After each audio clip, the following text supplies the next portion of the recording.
আজ করব ইলিশ মাছের মাথা দিয়ে কুমড়োর শাক। চলো দেখে নিই কেমন করে করব। তেল দেব কড়াইয়ে, মাছের মাথাগুলো ভেজে নেব।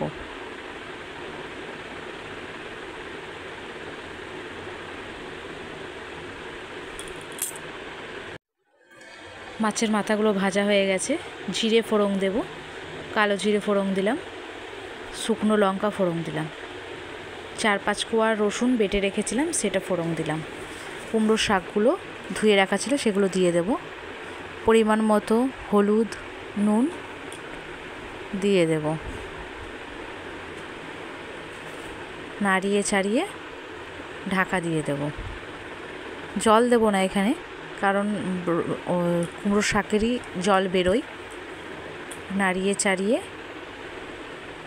কিছুক্ষণ নাড়িয়ে চাড়িয়ে আবার ঢাকা দিয়ে দেব। দেখুন আমার জল বেরিয়ে এসেছে।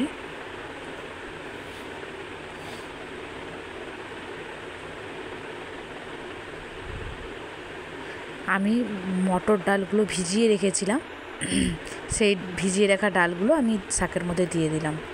পরিমাণ মতো একটু হলুদ দিলাম, হলুদটা আমার কম হয়েছিল যার জন্য আবার হলুদ দিলাম। আবার ঢাকা দিয়ে দেবো। ভেজে রাখা মাছের মাথাগুলো আমি ভেঙে ভেঙে নিয়েছিলাম, সেইগুলো মিশিয়ে দেব। নাড়িয়ে চাড়িয়ে একটু পরিমাণ মতো জল দেব, একটু পরিমাণ মতো জল দিলাম। ডাঁটাগুলো একটু শক্ত শক্ত ছিল, একটু চিনি দিলাম। রেডি হয়ে এসছে, প্রায় হয়ে এসছে আমার কুমড়োর শাক রেডি। আমার ইলিশ মাছের মাথা দিয়ে কুমড়োর শাক তোমরা বাড়িতে করবে, ভীষণ ভালো লাগবে। আমি আমার মতো করে দেখালাম।